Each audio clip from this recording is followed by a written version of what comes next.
Hoy vamos a hablar sobre el sistema nervioso central parte 1. Para esto vamos a ver que este sistema nervioso central se va a dividir en tres vesículas cerebrales primarias. El primero es el cerebro anterior, prosencéfalo, mesencéfalo, cerebro medio y el romboencéfalo, cerebro posterior. Comencemos.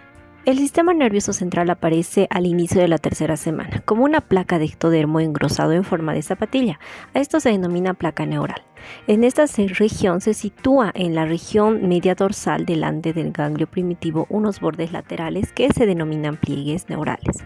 Al proceder este desarrollo aparecen físicamente originándose en forma de tubo, es decir, tubo neural. La fusión comienza en la región cervical y vemos que esta crece en sentido cefalocaudal, dando como resultado el neuroporo anterior o rostral y el neuroporo posterior o caudal. Asimismo, se comunican con la cavidad amniótica subadyacente. Al cierre del neuroporo craneal se efectúa en dirección craneal el cierre de la región cervical. Es así que aparece el prosencéfalo que más tarde va a dar vesículas cerebrales secundarias. Y en dirección caudal se cierra a partir del sitio cervical, dando como cierre de este neuroporo caudal en el día 28 y dando como cierre de este neuroporo anterior en el día 25.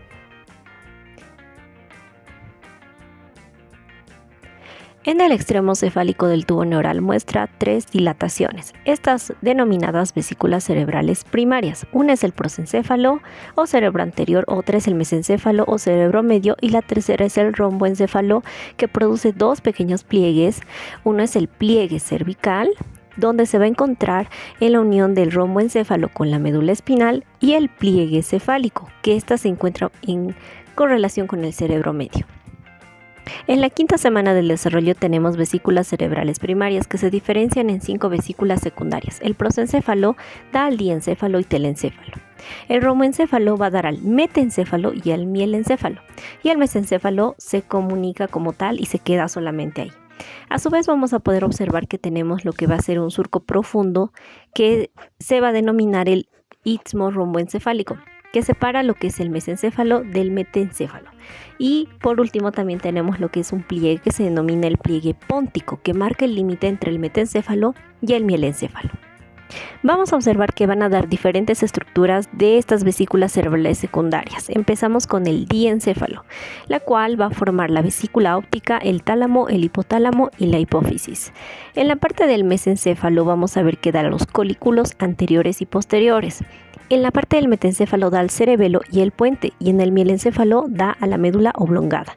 Asimismo, no nos olvidemos del telencéfalo, que está de color amarillo, que nos va a dar a los hemisferios cerebrales primitivos. La luz de la médula espinal, llamado canal central, se continúa con las vesículas cerebrales. La cavidad del romboencéfalo es el cuarto ventrículo y la del diencéfalo es el tercer ventrículo.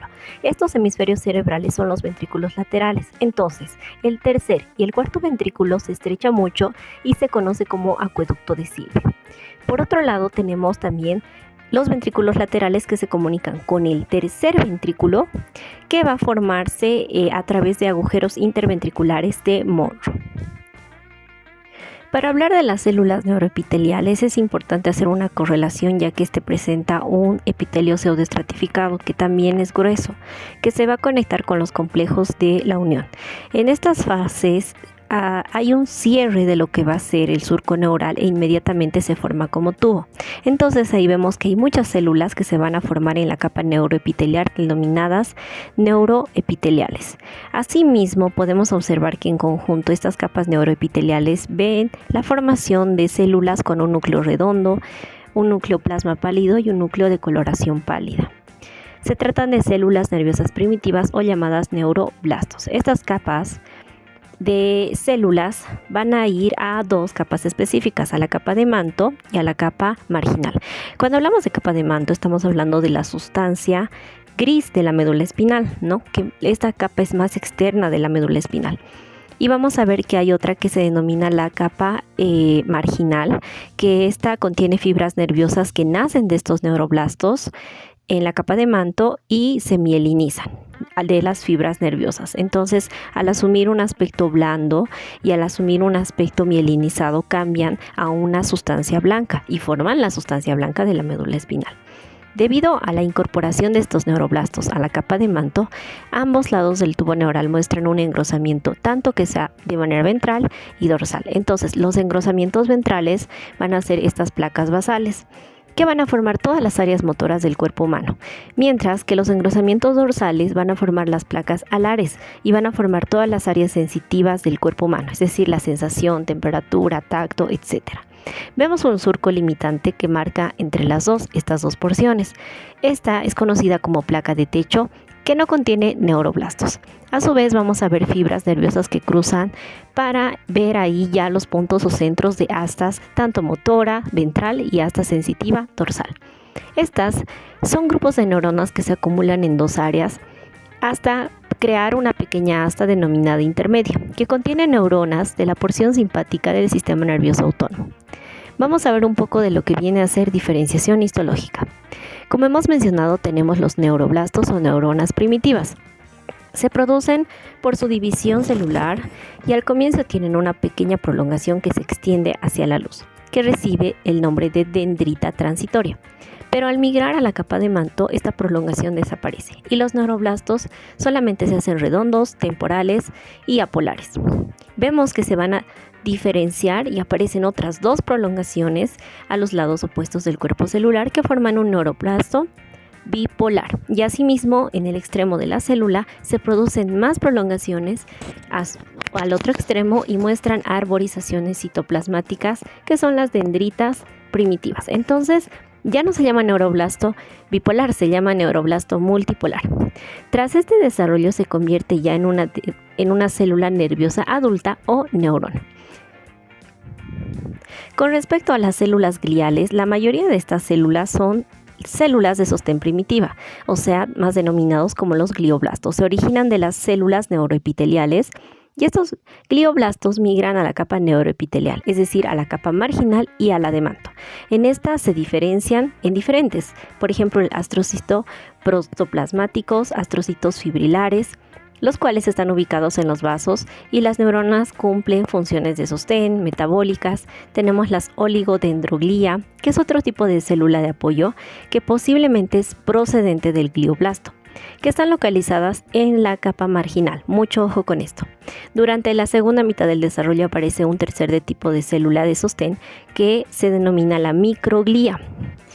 Esta es muy apetecible, le encanta lo que es es comer, prácticamente es fagocítica y deriva del mesénquima vascular. Cuando los vasos sanguíneos penetran en el sistema nervioso, hay zonas neuroepiteliales que dejan de producir neuroblastos y glioblastos y se diferencian en células ependimarias que recubren al canal central de la médula espinal. Por último, vamos a hablar un poquito sobre las células de la cresta neural. Como sabemos, estas células emergen de lo que es el tubo neural de origen ectodérmico, migrando lateralmente y dando origen a los ganglios sensitivos o ganglios de la raíz dorsal. Ahí, al desarrollarse estos, van a dar dos prolongaciones que penetran a la porción dorsal del tubo neural.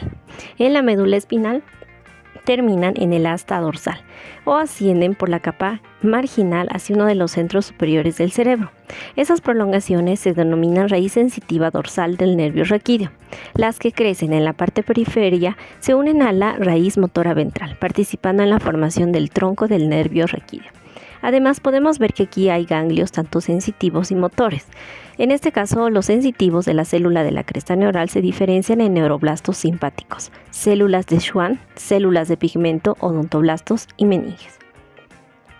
En el caso de la parte mesenquimatosa, se van a diferenciar en lo que va a ser la formación de los arcos faringios.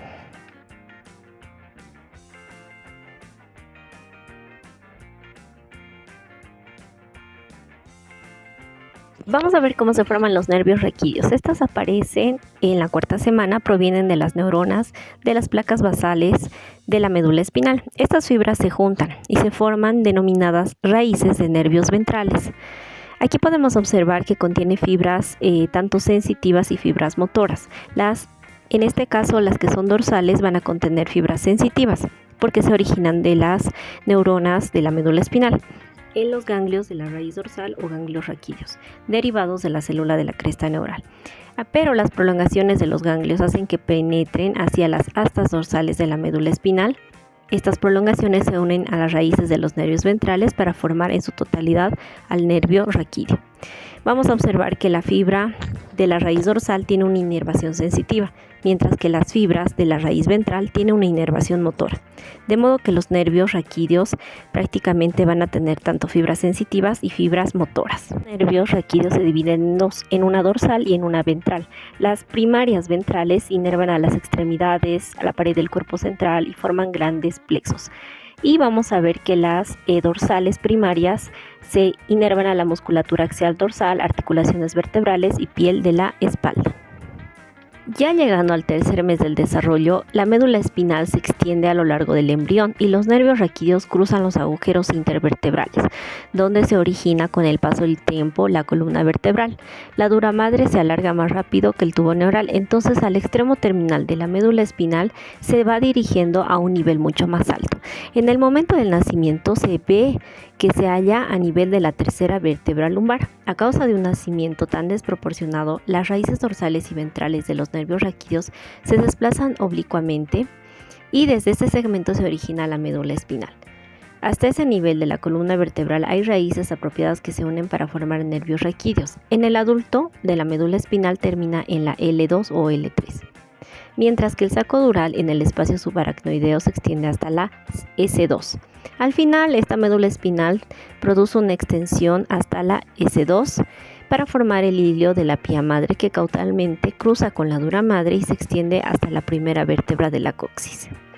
Y a esto generalmente se lo denomina como el filum terminal y marca una ruta de la involución de la médula espinal proporcionalmente con las raíces dorsales y ventrales de los nervios raquídeos que hace un momento hemos hablado. Y así constituyen tanto la L2 con la L3, lo que va a ser la cola de caballo. De esta manera se forma lo que viene a ser la médula espinal.